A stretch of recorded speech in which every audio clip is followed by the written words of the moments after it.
Hello, everyone, and welcome to the Flow Over Fear podcast, where it is our mission to help you to rise above fear and realize your ultimate potential in leadership and life. I'm your host, Adam Hill, and it is my goal to share with you the human side of high performance. My guests share their experience with fear, anxiety, struggle, challenge, and most importantly, despite all of it, how they rose above it to achieve incredible results. So, if you're ready to rise up, let's get started. Hello, everyone. I'm Adam Hill, and this is the Flow Over Fear recap episode where I'm going to talk about my interview that I just had with Kristen Hartnagel. And boy, was it powerful. She has been my brand strategist for nearly a year now. I've been working with Brand Builders Group to help me to fine-tune and refine my brand and really help me to build the confidence to do what I'm doing here and to deliver my message to the world. Kristen has helped me, and she is an amazing, amazing strategist and an amazing human being. And I had the opportunity for the first time to actually dig in with her and learn more about her story, which was incredibly powerful, and learn how she is serving people in the world.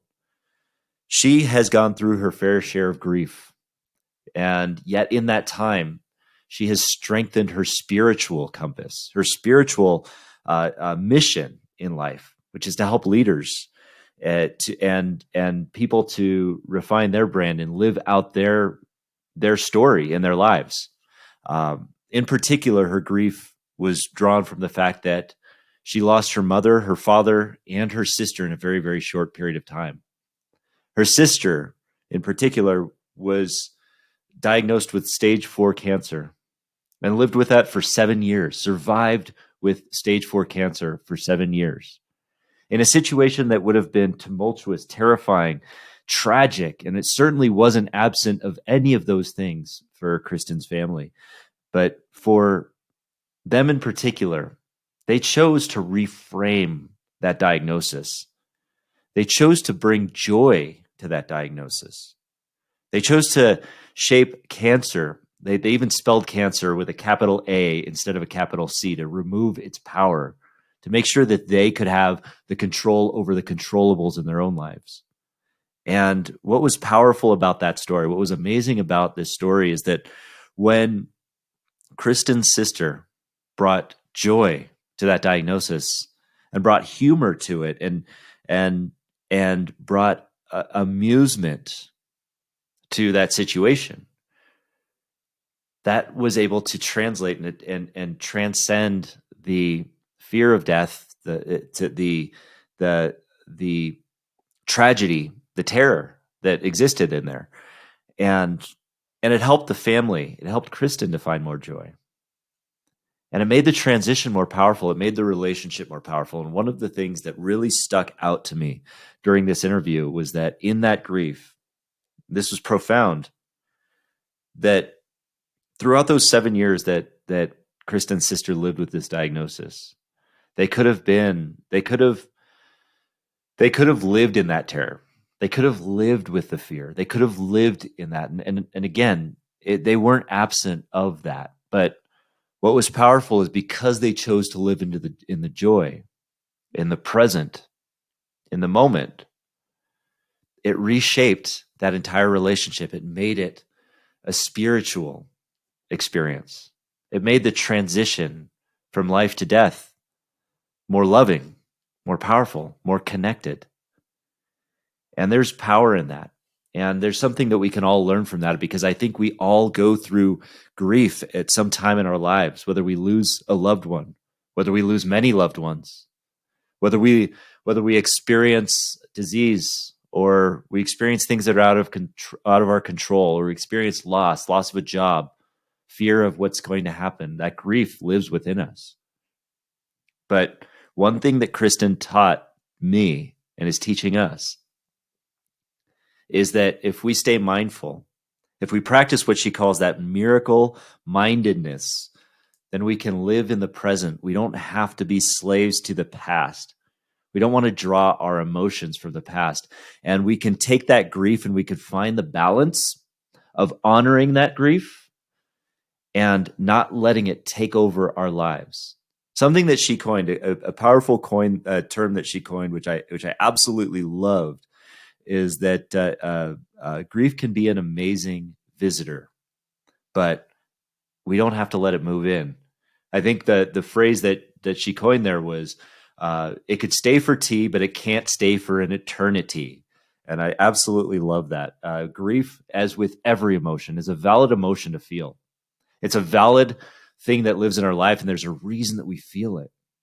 And as Mike Ergo pointed out a week ago in our last conversation, in one of the last interviews, that love exists even in the hard emotions. Love exists in grief. And if we let love in during grief, rather than letting all of those other emotions dominate us, like the fear, the anger, the resentment, which are also valid emotions. But if we let love in, if we let joy in, joy is where we want to live. Joy, as Kristen had pointed out, is our natural state. It's our natural spiritual state where we want to live. And yet the brain, which is just doing its job, it interferes and it interjects. It puts us into the past. It puts us into the future, two areas where we can't control, where depression, where anxiety live. And we're not able to practice that joy because we're not in the present. But when we put ourselves obsessively in the present, even amidst that grief, even amidst whatever we're going through, if we could find joy in everything that we do, even the downtime and the uptime, then we can live our fullest life. We can live a life of meaning. Kristen also expressed that we are, as human beings, going to experience those downtimes, even if we're living in absolute joy and we're trying to practice that absolute joy all of the time. We're going to experience those downtimes. We're going to experience those uptimes. And we need to experience the downtimes in order to experience the up. That is the roller coaster of life. And that really is where the joy lives. That's where it is. And so we need to experience those downtimes in order to experience those uptimes. Another thing that she communicated that I really resonated with is that music communicates at the level of the soul. And we talked a lot about this because I too am a musician. I love playing music. I've played cello all my life. Kristen is a singer and a songwriter, and she has sang at her churches and things like that. And when she was singing in those churches, people would ask her to talk about the origin of those songs or what that really means. And what she pointed out was that we could give a keynote, or we could give a speech, or we could talk to someone, and it may not connect at a certain level, but one thing that does connect is music. And I related this to when we go to the movies. When you watch a movie, think about Jaws for a moment.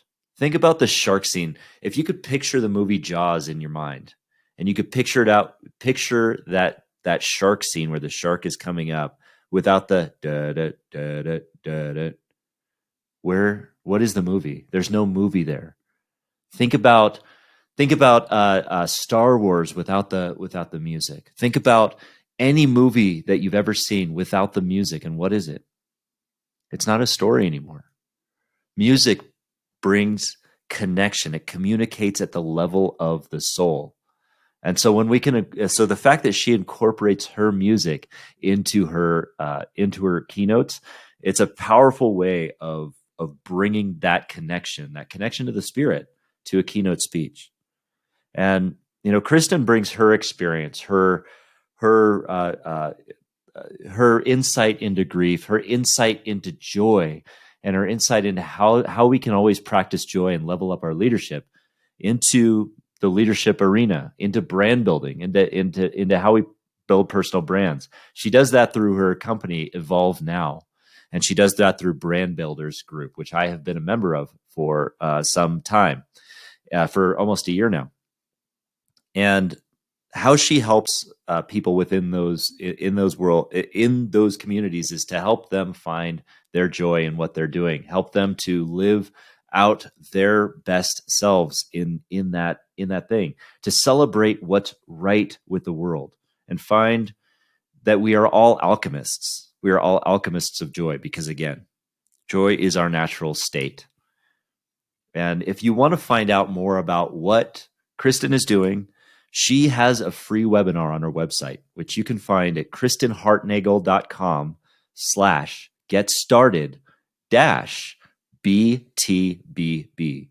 And there you'll find, and you can also find on her website all sorts of great resources, find out more about her story. And you could certainly learn more about her by listening to the podcast episode of the interview with Kristen. It was an amazing interview. And I would highly recommend going to her website, checking out the Breaking Through Belief Barriers webinar. Help yourself to break through your own belief barriers. She helps leaders. She's helped me to rise above my fears and to live out courage and leadership and find meaning in it. And I would highly suggest that you check out Kristen Hartnagel at kristenhartnagel.com. Check her out on the socials and listen to the interview. I think you'll get a lot from it. I think it's a very powerful interview that you can learn a lot about how to find joy, even in the grief. So until next time, thanks again. We'll talk to you next time. Hey everyone, thanks for tuning in to the Flow Over Fear podcast. If you'd like to learn more about getting into flow and learn the foundations of flow, I have a free video series on my website at www.adamcliffordhill.com called The Foundations of Flow. Feel free to go there and download it and start your journey to rising above fear and achieving greater flow in your life. And if you like this episode, and I'm guessing you did if you stuck around for this long, then please do me a favor and hit the subscribe button, and you will receive notifications when I have new interviews, new recaps, and new trainings that pop up on YouTube. Thanks again for joining us.